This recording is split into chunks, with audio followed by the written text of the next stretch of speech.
Nag-umpisa na ang pinakabagong telefantasya ng GMA na Adarna kung saan bida si Kylie Padilla. Bukod sa magandang storya, dapat ding abangan ang mga nakakakilig na eksena ni Kylie kasamang tatlo niyang leading men. Ang Star Bites sa ni Aubrey Carampel.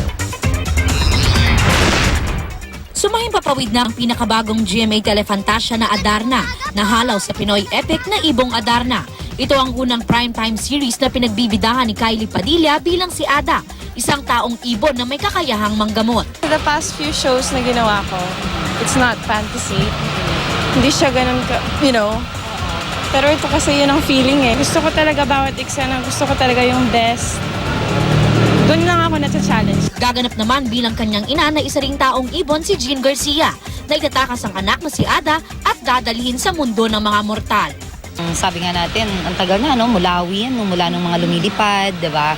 So ito pong Adarna, sana suportahan kami ng mga manonood dahil talagang pinaghirapan namin. Gaya sa Filipino mythology na Ibong Adarna na may 3 prinsipe, 3 rin na magiging leading men ni Kylie.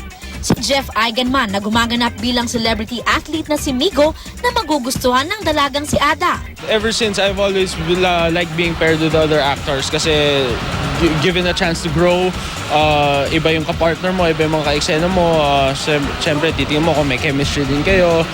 You have to make things work basically. So, yeah, I'm very happy. Ang street smart na may pagka-misteryoso na si Bok, ang role naman ni Benjamin Alves.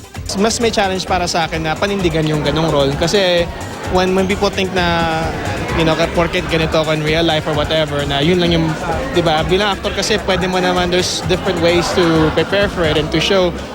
I'm portraying a role hindi naman ako yun so yun nakakatuwa. At ang taong ibon na si Falco na ginagampanan naman ni Micael Daes na siyang magiging tagapangalaga ni Ada. Parang kumbaga warrior dun sa mundo ng mga ibon, pero yung mission niya ipaalam niya kay Ada na taong ibon rin siya. And in the meantime, habang tinatanggap niya yung bago niyang